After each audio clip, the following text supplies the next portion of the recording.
What's up, Vault Dwellers? Have you ever had a day so bad you just want to grab a baseball bat, hop on a motorcycle, and single-handedly dismantle a crime syndicate? Well, welcome to the world of Vigilante B movies, where justice isn't blind, it's wearing mirrored shades and packing some heat. This isn't about clean-cut superheroes or the morally conflicted. No, these are the grease-stained, beer-soaked champions of the grindhouse. The kind of flicks where the hero barely says a word, but when he does, it's probably a threat, and probably awesome. We're talking Vietnam vets, ex-cops, biker gangs, and blue-collar badasses with nothing to lose. These movies might be low budget, but their vengeance is priceless. So rev up your muscle car, sharpen that machete, and let's dive headfirst into 13 insane Vigilante B movies. This is Justice Served Cold, with a side of gasoline.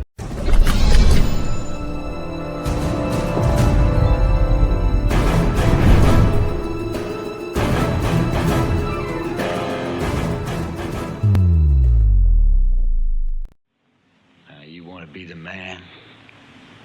You just take your best shot.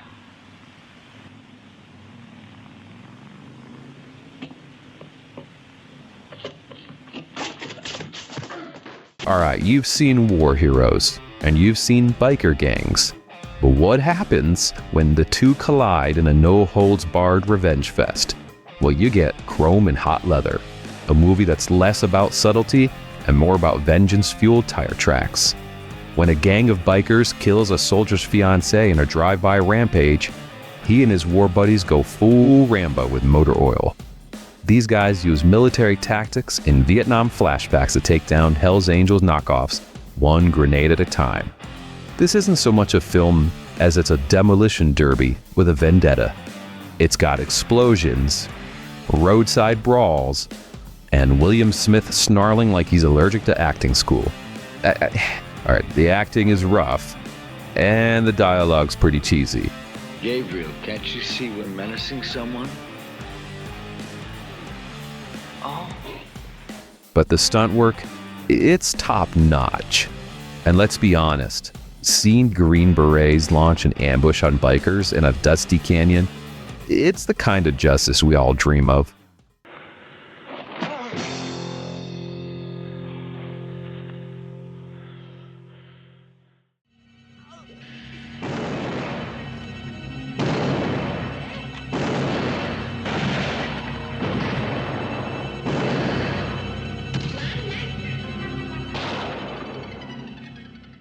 The Klansman is one of the most unhinged, controversial vigilante films of its time. It pairs Lee Marvin and Richard Burton, now you know Richard Burton, right, as a southern sheriff and town patriarch in a racist Alabama town on the edge of explosion.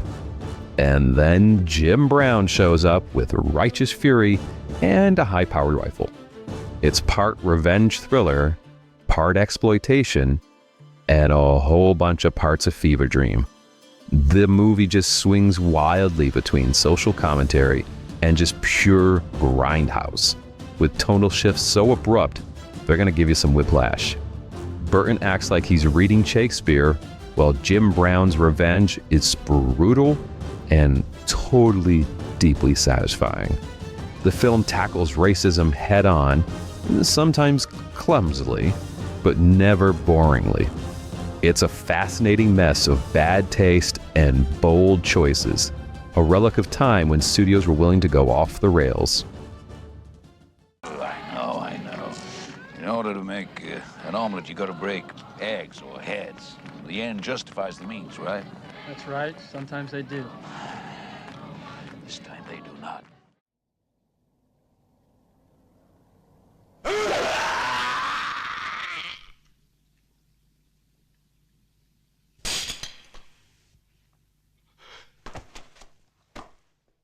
Japanese cinema knows how to do vengeance, and Female Prisoner number 701, it's a masterclass in silent rage.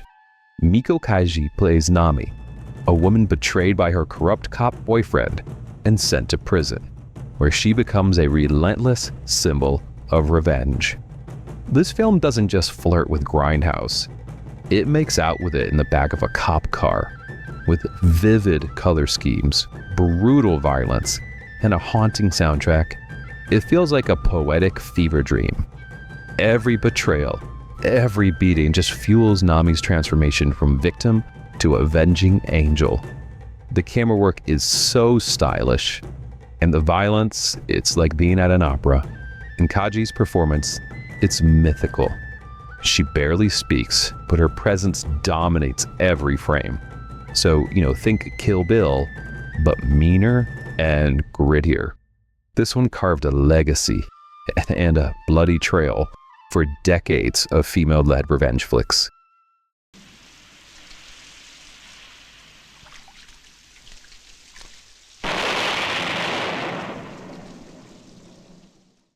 Wait a minute, no, what are you look crazy, so don't do that. No, Jesus Christ, no. What are you crazy, you don't do that. No. When his best friend is paralyzed by a gang, a Vietnam vet named John Eastland decides due process can just go screw itself, armed with machine guns, flamethrowers, and zero remorse. He wages a one-man war on New York's scummiest. The Exterminator is pure 42nd Street vengeance. It's raw, sleazy, and totally proud of it. There is no artifice here, just exploitation cinema doing what it does best. The kills are nasty, and the moral compass, it's broken, and the city is painted as a dystopian hellhole. And that's exactly what makes it work. It's grimy, it's brutal, and it helped kick off the vigilante boom of the 80s. The sequels get crazier, but the first film has the uncut rage of a vigilante who truly doesn't care anymore. Get out of here. Holy shit! Come on!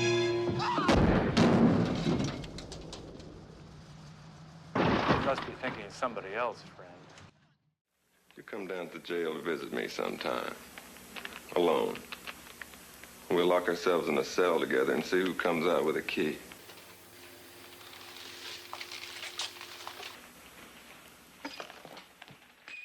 Before Billy Jack became a pop culture vigilante symbol with a ponytail and a purpose, he made his explosive debut in The Born Losers.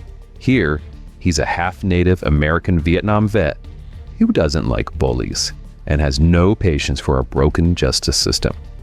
When a gang of biker punks starts harassing the women in a small California town, Billy Jack steps in. Not because anyone asked, but because nobody else will. What follows is a slow boil of vigilante escalation, where words fail and boots do the talking. Tom Laughlin wrote, directed, and starred in the film, making it a fiercely personal project with more muscle than polish. It's got a dusty 60s charm, a beat-up indie spirit, and a firm middle finger to the establishment. And while it's not as flashy as the later entries, it's grounded and focused, and just deeply sincere about standing up for the underdog.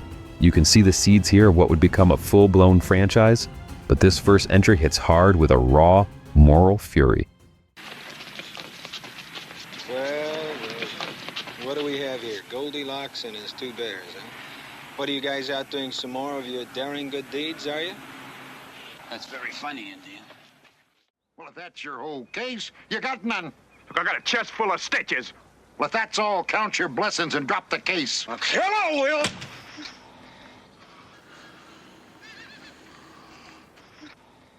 Your funeral. If Billy Jack had a cousin who chewed nails for breakfast and ran for sheriff by smashing slot machines, it'd be Buford Pusser. Walkin' Tall is based on a real story of a pro wrestler turned lawman who takes on a town controlled by moonshiners, pimps, and corrupt officials, and brings them down one broken pool cue at a time. Joe Don Baker plays Buford like a brick wall with a badge. There's no subtlety here, just bare-knuckle justice and one righteous man versus a rigged system. He doesn't carry a gun, he carries a giant stick. And when the law won't help him, he becomes the law. This film leans into Southern fried myth-making with outlaw justice courtroom theatrics, and more bar brawls than a season of Roadhouse.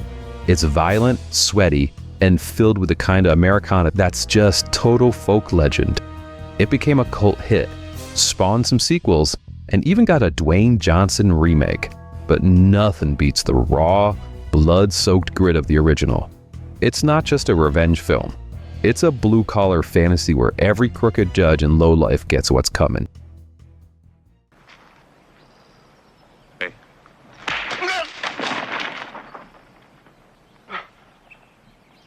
Buford, what's wrong with you? Shithead! You goddamn son of a... Who the hell do you think you...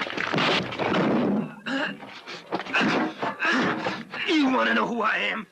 I'm a son of a... Blastfighter starts like a Hallmark drama, and then just explodes into spaghetti Western carnage in the Appalachian Mountains.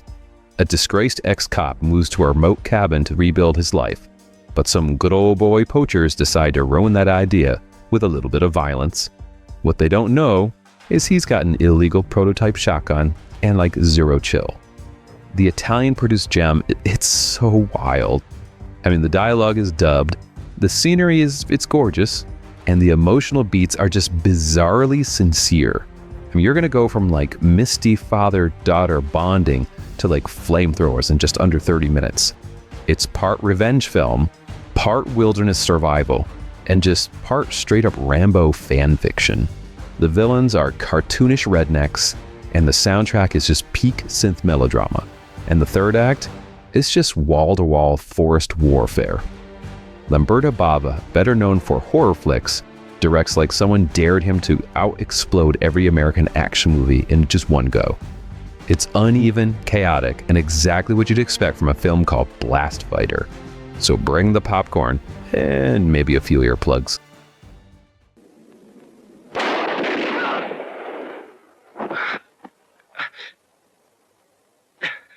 It was a bad move for us all, Tom. And we're all gonna have to pay for it. Maybe they'd still be alive if I hadn't come here in the first place. Stop blaming yourself. The Bronx is no man's land, where the worst things happen by themselves. All right, so what you do here is you take the Warriors, you spike it with some Italian cheese, and just set it loose in an abandoned part of Rome, dressed up like South Bronx. And that's 1990, the Bronx Warriors. A corporate heiress runs away into a dystopian wasteland where rival gangs rule with style, and her unlikely protector is a silent, brooding Hulk named Trash. The film isn't trying to make sense. It's trying to make noise and fire and lots of awkwardly dubbed one-liners. I wonder what they're after. Check it out. Whatever you say, man. Every gang looks like they shopped at different Halloween stores, and the fight scenes feel like choreographed schoolyard brawls. Really, that's all part of the charm. It's a bizarre blend of punk rock attitude, anti-corporate rage, and Italian action excess. Fred Williamson shows up halfway through and just steals like every scene, like a cigar-chomping deity of justice. And while the plot's thinner than a VHS tracking line, the energy never lets up. In the world of vigilante B movies, this is an accidental masterpiece. Loud, weird, and relentlessly entertaining. We live with death every single day. Death walks with us. Death rides and sleeps with us. We need you to kidnap the president. Of the United States? No, the GC Corporation. The pricks want to kick us out of the Bronx. Welcome to a future where the Bronx is even worse than it was in the 70s. And the solution isn't urban renewal, it's urban eradication. Escape from the Bronx follows a hero named Trash, yeah, remember that guy? Who leads a resistance against a corporation trying to evict the last residents of the borough using flamethrowers and fastest goons. This is an Italian post-apocalyptic filmmaking at its finest.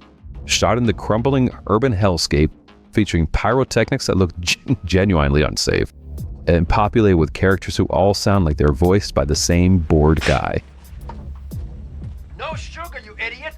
How many times do I have to tell you, no sugar? It makes me crazy! It's the sequel to 1990, The Bronx Warriors. But you don't need to see the first one to enjoy this spectacle. You just strap in for mullets, firebombs, and slow-mo gunfights shot like soap opera. And they even throw in some Mad Max knockoffs, guerrilla warfare, and just more explosions than character development. It's gloriously trashy and proudly unsubtle. A must-watch for fans of Italian exploitation who think subtlety is for cowards. Very, very happy to see you. Me too, sir.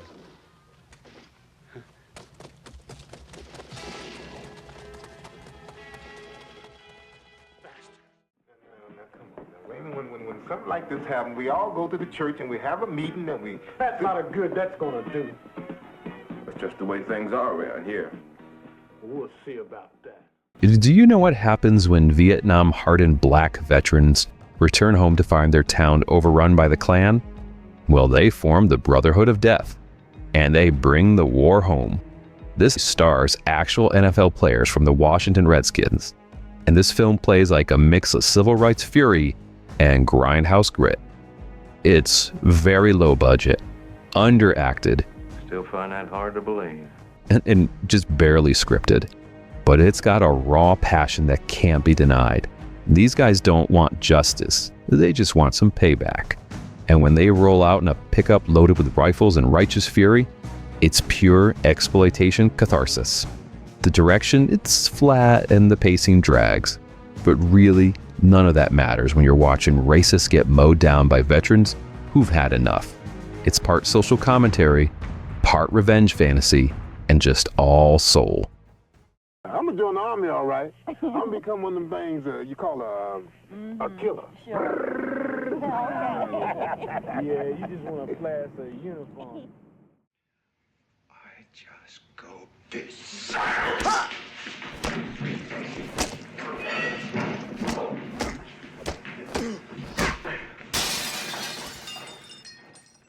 Our man Billy Jack is back, and he still doesn't talk much, but when he does, he's usually warning someone he's about to break their face.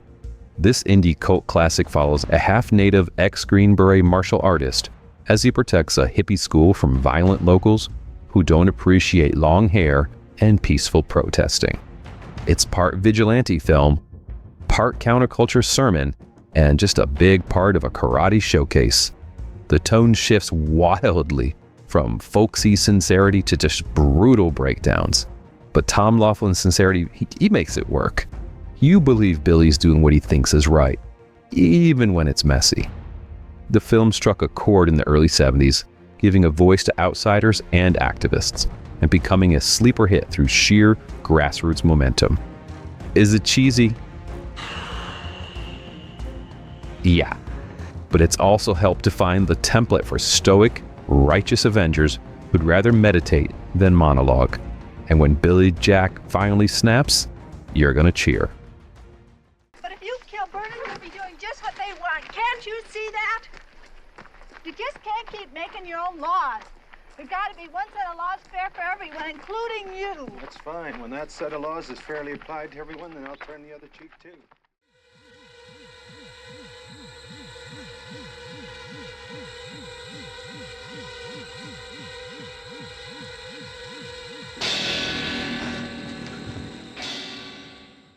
There are revenge movies, and then there's Miss 45. It's a raw, hypnotic, and just deeply unsettling ride into the psyche of a woman who was pushed way too far. This was directed with a grimy, dreamlike flair, and this film is a slow-building scream from the darkest corners of New York's underbelly. Thana, a mute seamstress played with just devastating restraint by Zoe Lund, is assaulted twice in the same day. Traumatized and unable to articulate her pain, she begins stalking the city at night, eliminating men who cross her path. It's not justice. It's not even revenge. It's rage distilled into a revolver's barrel. What makes Miss 45 so compelling, it isn't just the shocking premise, it's the atmosphere. Ferrara paints a New York that just feels haunted, toxic, and decaying. Every alleyway feels like a trap. every interaction tinged with menace. And Thana, she becomes less of a person and more of a symbol, like the walking ghost of trauma. This isn't an easy film. It's not fun, but it's unforgettable. It's the kind of movie that makes you sit in silence during the credits, unsure of what justice even means anymore. In a genre filled with macho bravado, Miss 45 stands alone, quiet, furious, and deadly.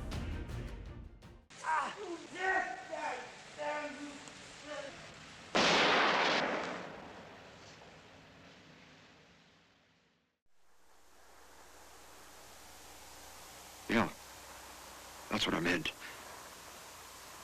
Poor bastard. The Night Rider. That is his name. Before the world went full wasteland, Max was just a cop trying to hold the line. And then his family's slaughtered, and he becomes the stuff of vigilante legend. Mad Max isn't just a great revenge flick. It's the blueprint for post-apocalyptic justice. Shot on a shoestring in Australian outback, George Miller created a gritty world of burned rubber and blood.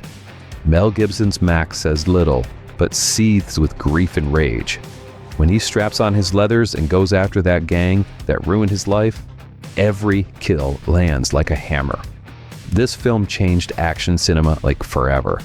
The car stunts are jaw-dropping, and the pacing is just relentless, and the atmosphere is pure doom metal prophecy.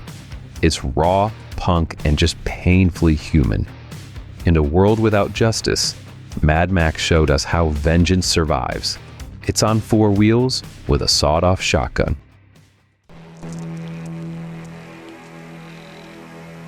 Okay. So long as the paperwork's clean, you boys can do what you like out there. These B-movie vigilantes didn't wait for justice. They were justice. Some did it for love, some did it for vengeance, and some did it because nobody else would. And we love them for it. Do me a favor, drop your favorite in the comments. And if you ever see a man holding a flamethrower in a butcher shop, maybe don't ask any questions. And keep it weird, folks.